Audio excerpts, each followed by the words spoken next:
organization. I've had people ask me over the years, well, gosh, you've had to fire people. That must be terrible. And I said, well, yeah, it is terrible. But the only way you get through, first of all, if it ever gets easy, you've got a problem. Second of all, the only way I've managed through that is to think about my obligation to the rest of the team. Welcome to the Value Factory Podcast, brought to you by One Accord.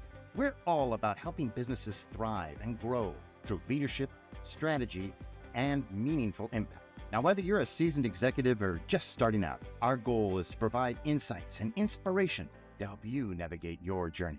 Thanks for tuning in. Here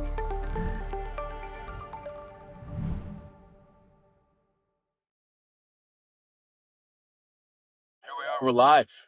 Steve, welcome to the virtual edition of the Value Factory. Thank you, Good Nick. to have you, man. Glad to be here. Yeah, so for everyone, please meet my friend and colleague, Steve Nasca. Steve is one of our operating principals at One Accord. He has served in roles including executive coach to CEOs growing, fast-growing companies, to interim presidents in turnaround situations. Steve has a long history as an entrepreneur, executive running companies. And today we're going to talk about a topic that is close to both of our hearts, and that is servant leadership. So, Steve, welcome. Thank you, Nick. Glad to be here. Appreciate you having me. Yeah, that's certainly a topic near to my heart, as I know it is to yours. So looking forward to chatting. Awesome. For a bit of background, let's let everybody know where you're joining us from in the virtual studio. I am at home in my lovely home office in Coeur d'Alene, Idaho, which is my wife and I relocated from Seattle about 7 years ago and just love it here. Well, I love it there too. Coeur d'Alene is a beautiful community. Do we consider that northern Idaho? Northern Idaho, Panhandle. Yeah, our family's favorite ski area is just a little bit north of you in Schweitzer. Schweitzer? Yeah, yep. Beautiful. And, one of our favorite guys, Brian Muchmore, is just a little bit to the left of you in Spokane, Washington. He's been a fantastic partner to me, and I know to One Accord in general. Yeah. So we really enjoy that inland Northwest, I think, is the territory. That's eastern Washington, northern Idaho. Does that get down into southern Idaho and even? No, I mean, inland Northwest probably stops about mid-state, but it's funny. A lot of people ask me, well, do you get, how close are you to Boise? I'm like, about 7 hours. Yeah.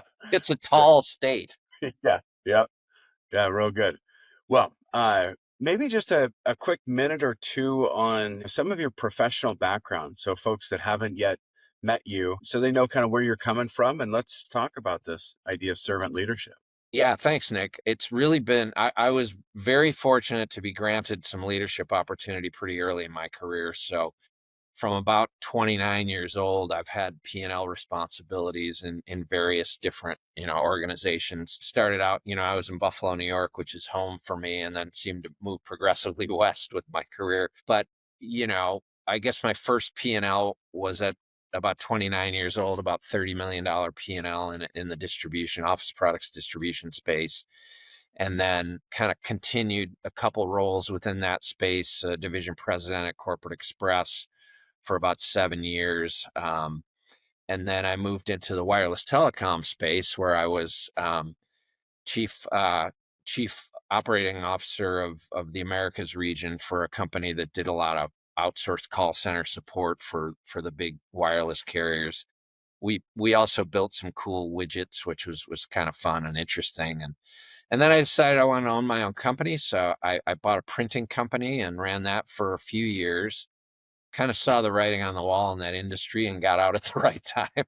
And then, and then I was fortunate enough to move over here about 7 years ago to become CEO of Banner Marketing, which was a national marketing agency. So kind of B2B business services, I suppose, P&Ls ranging from 30 to 75 or 80 million across, almost 30 years. Awesome. So for a lot of our listeners, viewers, they're going to understand that language, P&L responsibility. I wonder though, from time to time, we might have someone who's, younger in their career, who's interested in the work that we do. How would you define what P&L responsibility is? What does that mean? Yeah, I mean, you're responsible for the financial performance, the entire financial performance of the business entity. And when I say $30 million, that we generally measure that by annual revenue or sales. And so, it's everything from the profit and loss statement, which is what P&L stands for, the balance sheet and all the other health, financial health measures of a company, if you will. So on the profit side, you're responsible for generating revenue. And hopefully on the loss side, you're responsible for preventing loss. That's exactly right. I've inherited some losses, and fortunately, we were able to turn those into profits. Yeah. Well, I mean, you were a part of a really quite amazing turnaround story that we were engaged in at One Accord, a company that was facing receivership from its bank. The bank was saying, "Hey, we're going to shut your business down." Yeah. Yep. And you were able to actually be a part of the turnaround and get the business sold Yes. so that the owners, not only did they avoid, gosh, liquidation of collateral, even the seizure of some of their personal assets that had been pledged as, but you got some little bit of cash in their pocket.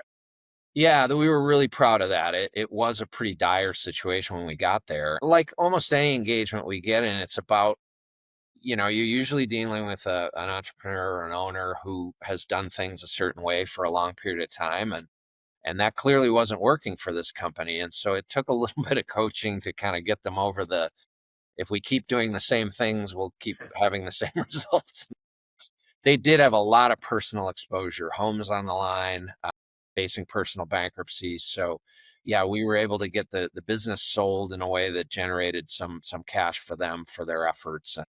And frankly, you know, some of the key players, the primary stakeholder, has continued on in the new business and has a role there. So, Even preserving good jobs. win. What a wonderful story. And what a great segue into this notion of servant leadership. With your history being responsible for revenues and expenses, which would include hiring, Yes. firing, Yep. talent, what would we want to say? Talent development, Yeah, growing and people culture up, development really as a development. whole, which is super important to me. I mean, that sounds cliche. I guess it should be important to everybody, but I think that's the only way you create high performance teams is to have the right kind of culture in place. Well, lean into that. I mean, that's important. You like tell us what you think. Yeah. So for me, servant leadership is really about serving two constituencies, right? You've got your shareholders, of course, who employ you, if you will, and write your paycheck, if you will, and they're expecting results. But of equal importance, in my mind, I've always felt like an equally important constituency was team members, right? The folks who were getting the job done every day. And what it meant, it's a little more clear cut, I think, to be a servant leader for the shareholders, because you can measure that in dollars and results and, you know, but with the team, I think it's really about forging genuine personal relationships. And when I say that, I mean spending enough time with the person and not just the employee to understand what are their motivations, what are wins in their mind. Because Nick, if you're a shareholder, I can tell you that we increased gross profit margin by 5%, and you'll be happy. That's a good result. I'm speaking your language, to your earlier point. But for Linda, who's 59 and wants to work for 4 more years, and her biggest goal is to, contribute to and grow her retirement savings, a 5% improvement in gross profit could mean, and this was a real life example, for the first time, we're able to match K Mm. contributions, and her retirement fund starts to look a little more attractive. And you can only do that by spending real time face to face with the people and understanding what those individual wins are for them. We talked earlier about me having leadership opportunities when I was young. Well, when you're young, the questions you ask yourself is, how am I going to win these people over? Like, what is Mm. my credibility? Yeah. If you can find those personal wins for those individuals, then you really start to get them on your side, if you will. So that's what it's all about. And then you create a culture about winning, right? Where winning is important to everyone for their own individual reason.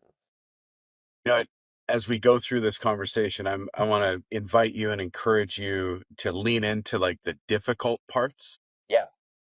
What are the challenges to creating a winning culture? But I don't want to go there yet. We'll keep Yeah. it Fair. keep it light for a minute. That's good. Um, and I connect with you on this, the experience of being a young leader. I was an assistant manager of a bank branch when I was 19, and there were people who reported to me, and I don't like to use the language "my employees." Like, I don't, they weren't my possession, right? But there No, were folks that reported to me in the yeah, hierarchical that were twice and pushing three times my age. that's a challenge. Well, some of them thought I was adorable, right? So, so that was helpful.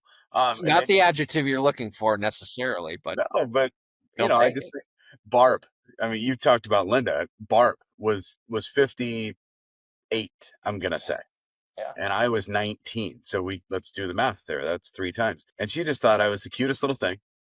Anytime I'd ask her to do, oh, you're just so adorable, right? But then there was some other folks that I didn't do it well. I didn't do it right at that age. There was a lot more of me that showed up in the conversation. Although, um, I wonder how you respond to this. A mentor would say, in this season of my career, and I would mimic what he said. He'd say that successes are we and failures are me. And Yeah, that was yeah, a way I kind of made sense of what it is to be a servant leader before I even read Greenleaf's book, Servant Leadership. yeah. I totally agree with that. I mean, you're going to take the heat when things don't go quite well, and you're going to share the victories, as you have them, because I've always said my job's not more important. It's just different, right? My Yeah. job is to remove obstacles so that people can rise to their level, their highest and best level, if you will, and be great at their roles. So, Let's lean into one of those hard questions, because I'll yeah. say, from some perspective, the on the org chart, on the hierarchy, the employee reporting to the boss, Uh-huh. here's the boss say something like, "Well, my job is to remove obstacles." And the employee's like, "Well, that's an easy job. What why don't I just remove obstacles for you, boss, and then you go do the hard work?" Right? What does it actually take to remove obstacles? Well, I think you've got to walk the walk, and it's tough to. I don't want to refer to a person as an obstacle, but I mean sometimes they Yeah. are. Yeah. In more than one circumstance, I've inherited a situation where you had an A player. I mean, somebody who is really good at their job, but they were miserable to work with. They were just not respectful to fellow employees. They were throwing tantrums. It was not okay. And, predecessors might have tolerated that. Well, if you're really trying to build a culture of we, Mhm. you can't tolerate that. And so I think while it's difficult to sometimes either coach up or coach out an A player, I think doing that when it's necessary represents to the team that you really mean what you say in terms of culture. And we're going to have a culture of mutual respect. We're going to have fun here. We're going to, celebrate the wins, and we're not going to have people that just are pulling the oar in the different directions. So that's tough because it impacts an individual, and you always try to coach up first. But if it's apparent that that's not going to happen, then you've got to take care of that issue. And you've heard the adage, everybody's heard the adage that the best way to lose a great employee is to tolerate a bad one, Mhm. right? Because you're sending the wrong message. And again, they can be great at their job, but if they're bad at culture and bad at respect, we're just not going to have that in the It organization. it makes so much sense intuitively. I think Yeah. everybody listening to this can nod their head yes, and yet it is actually hard. It is It's hard. And hard even for someone who is really disruptive, impolite, not kind. It's hard to have that confrontational, "Hey, Steve, listen, the way that you're showing up in meetings, that's not okay. And yeah, we just can't have that anymore. So we need to make an agreement right now that either you're going to change the way that you show up or you're not going to show up." yeah, it can be hard. Well, it is hard. And It's so hard. the truth is, it never gets easier, especially those conversations that do end in a termination. I've had people ask me over the years, well, gosh, you've had to fire people. That must be terrible. And I said, well, yeah, it is terrible. Hmm. But the only way you get through, first of all, if it ever gets easy, you've got a problem. Second of all, the only way I've managed through that is to think about my obligation to the rest of the team, right? I'm impacting one person in a way that doesn't feel good to them in the end, but that's because of my obligation to the overall team. And that always wins the day for me in those circumstances. And I just can't lose sight of the fact that that's a rock and a hard place. It is. It's It not is. it's clear there Yeah. is a correct answer, Yep. and neither of them are good. No, no. And if you've done what we talked about earlier, if you've built real human connections with people, then that's a Mhm. person that care about, like, respect. And Doesn't make it easier. no, it does not. And yet it's necessary. Yep, It is. I agree. I've had in my experience, I've only fired once, as in like, give me your keys, this is it, don't let the door hit you kind of thing. There have been layoffs and downsizing. Gosh, those hurt. But I do the math. I'm responsible for the P&L, Yeah, and the math is the math. And so there's this person that, I've been at their kids' birthday parties, yeah, and I have to say I'm so sorry, but yeah. this is the way it is. Well, COVID's probably the most recent example a lot of us have been through where you had to get skinny, right? And it hurt. Hurt bad. And I don't think that the entrepreneur is acknowledged, like the experience of the owner, the experience of the executive. I just don't think that's acknowledged enough. And listen, I get too, it's like, well, they get to keep their job. They're the ones laying off all these people, like Crimea River. Listen, we're humans. Even the person that shows up in the office that is, a total pain, Uh-huh. I feel bad about having that conversation, Yeah, right? yeah. And I guess I feel like Maybe this is rationalizing on my part, but I also looked at that person who seemed miserable and said, maybe they're going to be better off in a different situation. Maybe they just can't break loose, and I'm helping give them a nudge. I mean, that was probably for sure. designed to make me feel better, but I hope that's true. I think it is. My mother was an entrepreneur, and I learned this from her. I didn't learn the lesson until I lived it, but I heard her teach it, and then I learned it by living it, if that makes sense. But she would say that when she had to fire someone, she would lose sleep, it would cause anxiety, and then she would have the conversation, and the person would be like, "Okay," and then my, Yeah, my mom was yeah, like, I was usually worse than they were in that "Yes." So anyhow, I think the value in this, call it last 6 minutes of conversation, I'm hopeful that if somebody's listening into this and they've got a team where they know one person is disruptive, like you said, the best way to lose a good employee is to keep a bad one. I guess I'm just talking to that person and saying, listen, it's true. It's hard, sucks. Don't like to do it. Call Steve. He'll coach you through it. Yeah. When you said you'd only let one person go, I was a little envious. Unfortunately, I've often entered many of my opportunities have been turnaround situations, right? And so, you know, there's going to be some challenges. Well, when I say let one person go, that was just they did something they shouldn't have, and it was an immediate Yeah. firing. Yeah. Yeah. You and I have that in common, that there's some turnaround experience. Generally, I was brought in after leadership had been moved out. So, Yeah. Yep. and this is mostly in banks where my experience was. Sure. Teams in banks. Yep. Most of the people wanted to win. Most of the people on the Yeah. team wanted to win. And so someone coming in with fresh energy that actually sees the vision, right? It has a vision, sees the pathway, and can create that culture of winning that you talked about. Um, I think a lot of people respond well to that. I think they do, but I also think that, yes, I agree with you. There's also that interpreter step, right? Which is, what does winning mean to you? And in my last CEO role at Banner Marketing, I walked into a situation where the sales engine had stopped. I don't know that winning was even necessarily highly sought after. But when we started winning, it wasn't just about putting good numbers on the board that I could report to the shareholders. It was about doing employer and of choice things that had never been done, matching FK, improving employee health care plans, more sort of discipline around, paid time off and things of that nature. So it was really about trying to continue to improve the culture overall in ways that felt like wins to the employees. Such a good point. Connecting back to your earlier statement, there's two constituencies Uh-huh.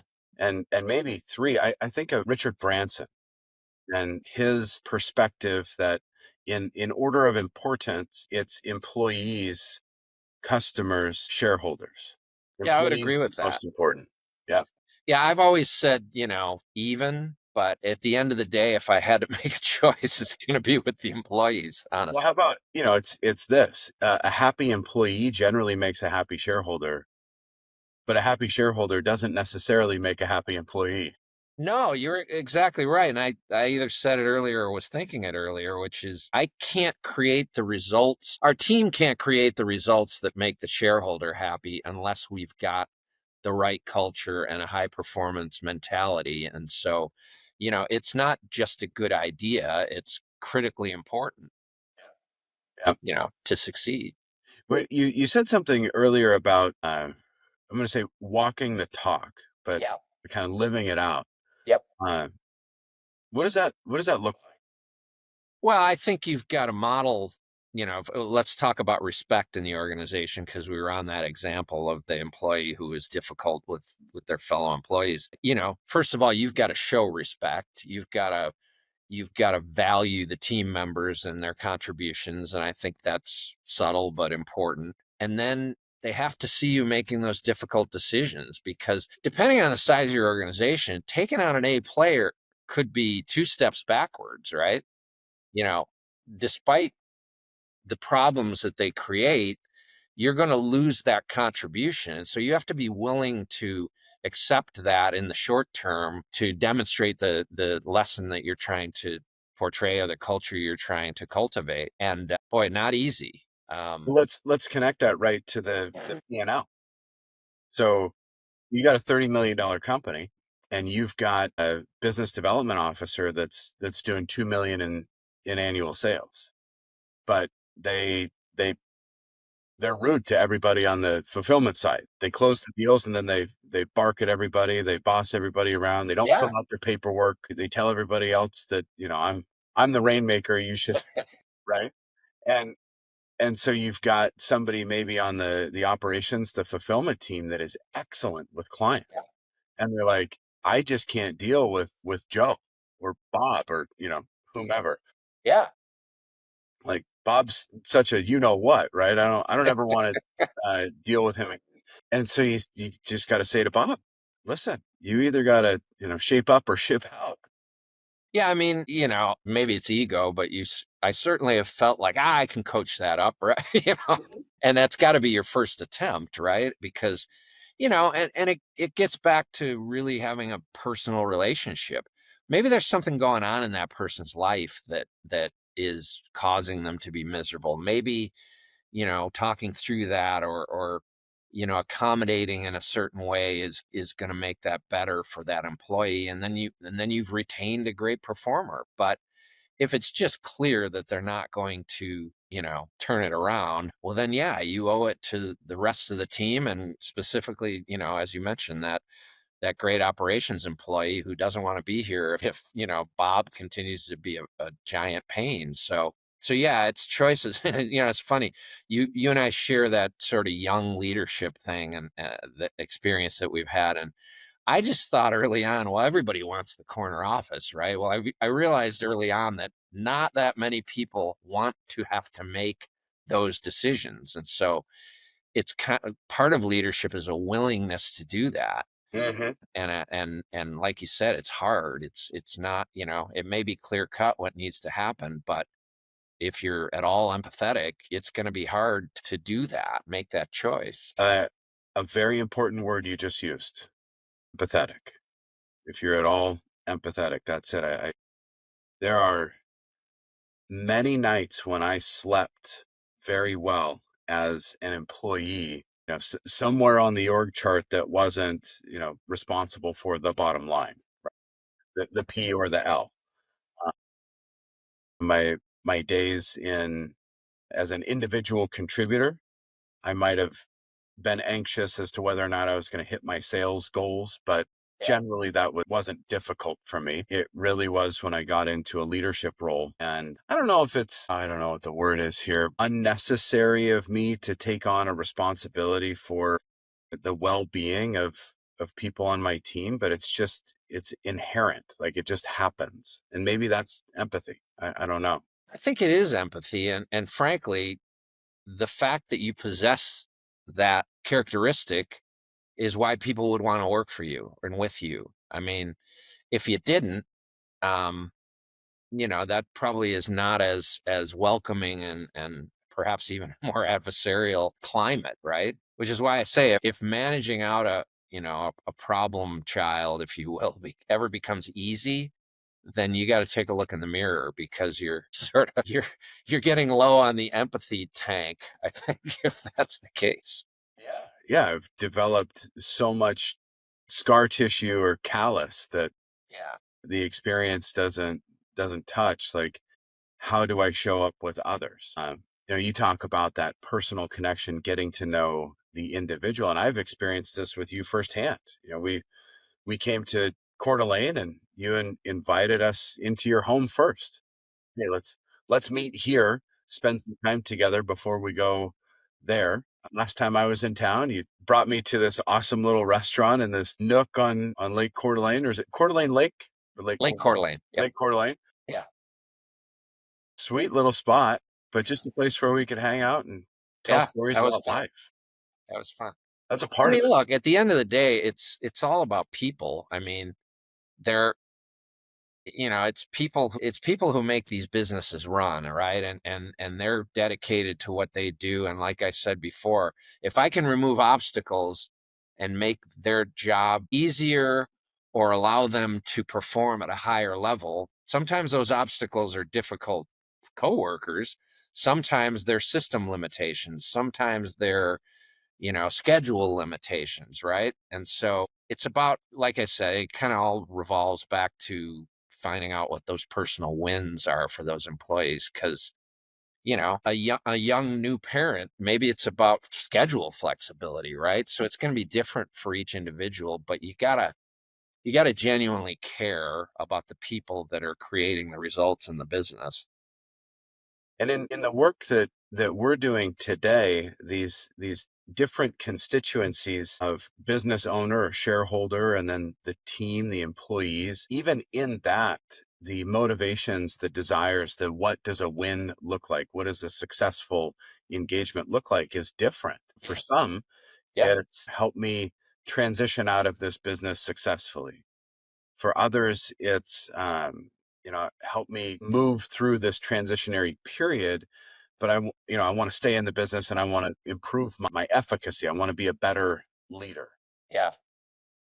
I There's think, Nick, I think we face in our business, One Accord's business, we face something that I encountered in my career a great deal, which is what I call the founder's dilemma, right? Mm. You've got a craftsman or craftsperson who's really excellent at what that business does at its core. And they may have grown that business to a point where it sort of outstrips their leadership capabilities or their management capabilities, or they just don't want to do that stuff, right? And so, that's where we can come in and all of this conversation that we're having today. I mean, I'm so fortunate to have been given these opportunities, to have learned these lessons, to have worked with such great people, but we're able to bring that to a client and say, let us help you in this season, right? And you gave good examples. One of the other ones I think of is help me coach up an up and comer, whether it's a child in the business, whether Mm. it's a promising employee who has not had a lot of leadership or management experience. And so we can serve them in so many ways that really satisfy their individual wins, and they're different in each case. Yeah. Well, I've got a client in mind, a business that we are serving. In fact, there's a number of husband-wife companies, more than one, actually more than two. And the dynamic there is very unique. Because it's the home life and the work life, they're just Oh yeah. together. And that kind of founder's dilemma of where do we go next? And in particular, if there's a next generation that's involved and the complexities of like, it's mom and dad's business, but it's time for me to take over. How how do we how do we act as founders that are not mom and dad, but mom and dad that are not like all of that? Yeah. Yeah, Yeah. It creates some challenges. it does. But to have someone with that empathetic and experienced voice, right? I would say you've been around the corners and down the dark alleys a couple of Yeah. times. Yeah. You have, I know this firsthand. You've negotiated new terms with vendors. You have had Yeah. difficult conversations with, you have had the hard conversations with employees. You've had to make difficult decisions when it comes to expenses, even difficult decisions to shareholders to increase benefits to employees, right? Yeah. This conversation of matching 401k, I can imagine it doesn't just go down like, hey, shareholders, we're going to scrape a little bit off the bottom line that we can give more money to the retirement accounts of our employees. Everybody's happy, right? Like, Well, but it's in the context of a broader vision, Nick, that you mentioned earlier, right? It's what are we really building here? And are the shareholders and the leader in alignment that yeah. we're looking 5 years down the road, and 5 years down the road means we want the best employees. We want them to be the most satisfied. We want to, whether it's building out a sales organization, things that take costs up front to yield benefits down the road. Because if you're managing for this quarter in a privately held business, it can create some difficult and perhaps counterintuitive decisions. And then the juxtaposition, the dichotomy, right? The one versus the other and the two side by side, where Yeah. you are managing to the quarter with the 5-year vision Yeah. and balancing, okay, well, we have to hit this number this quarter so Yes. that we're on track for that 1 year, 3 year, and 5 year. And then this quarter, we're going to pick up an expense because we're going to start these 4K matching contributions. Yeah. But remember, that's a part of our 5-year vision. And oh, Yeah. by the way, looks like we're going to lose a big client. So I need to go generate some revenue. Yeah. And Yeah. Bob's being a pain. So I'm going to have a hard conversation with him. All of the things. And this is just a Wednesday. This is just, Well, and again, those that are not around a profit and loss statement all that much, this may not resonate, but the sales expenses are some of the only expenses that precede revenue, right? And so you go, a lot of your expenses are reactive to your revenue level, but if we're not going to invest in sales and marketing, if you will, we're not going to achieve, top line sales growth and all of those things. So, it's keeping all those plates spinning at the same time and, showing and really having a vision and a plan that has, milestones along the way, and you measure against those milestones. yeah.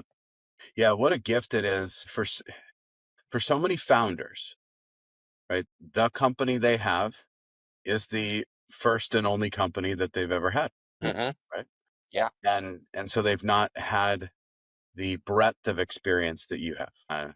And maybe folks have worked in corporate jobs and had some P&L responsibilities, and then they went out and started their own company, as you did with the Yeah. printing company it was, right? Yes, that's right. But but they've not ever gone through an exit with their first company because it's their first company. It's their only one. Yeah. How do you navigate those waters? Transitioning to the next generation. There's so many corners and alleys to turn around and walk down. Well, I think as a principal at One Accord, or really all of us, what you hope for is self-awareness in the owner, right? Because and I say that one of the most sort of satisfying and refreshing engagements I've been on with One Accord was, a young 30-something CEO with a really successful company. He wasn't in trouble. He didn't need operational help. He just, he grew his company to a point where he said, I'm 30 years old. My team's, my key leadership team's 30 years old. We've never been here before. Yeah. How do we how do we get to that next level? And can we bring in some been there, done that? I hate this term, but they call, the gray hairs. Yeah. And Well, you don't and have much gray hair. At least you got well, hair. thank you, thank you.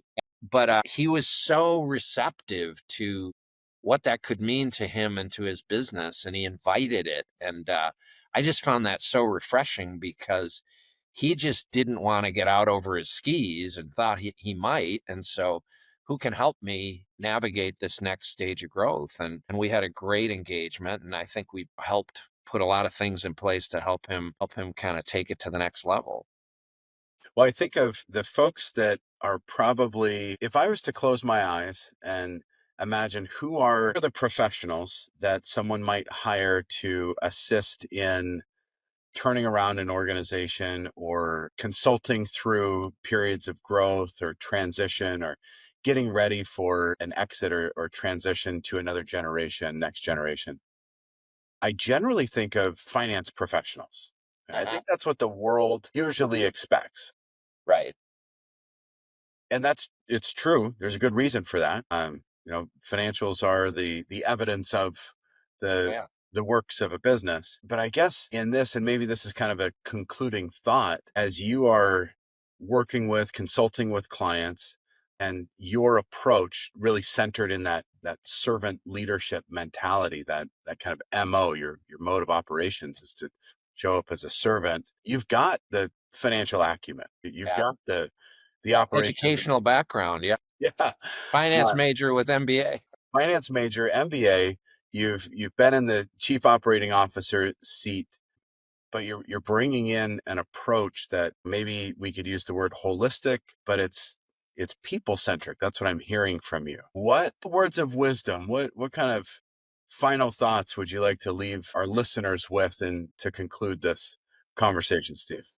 Yeah, it's probably repetitive, but I just think if you genuinely care about your team as individuals and you put people in the right spots to allow them to succeed, and you do everything in your power to both remove obstacles and create individual wins based on your understanding of those people, that to me has been the path to success, because then you've got people buying into the vision, fully motivated to help achieve the wins that you jointly have identified as important to the whole. But it's all about connecting with people at a personal level, and none of this gets done. I mean, I guess AI is coming, but none of this gets done without people, who care and who commit and who buy into the vision. And so that, to me, there's maybe a number of roads to get there. That's the only one I've been able to figure out is successful, is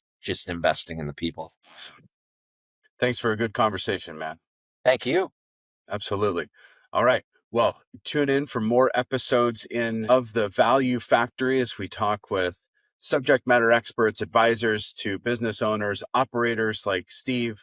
Steve, we'll have you back. We'll have more conversations like this. Enjoyed it. It's been fun. Awesome. It's Okay. always fun talking to you, Nick. I mean, we're just on camera this time. That's it. That's the good stuff. Okay. All right, Until man. next time. Take care.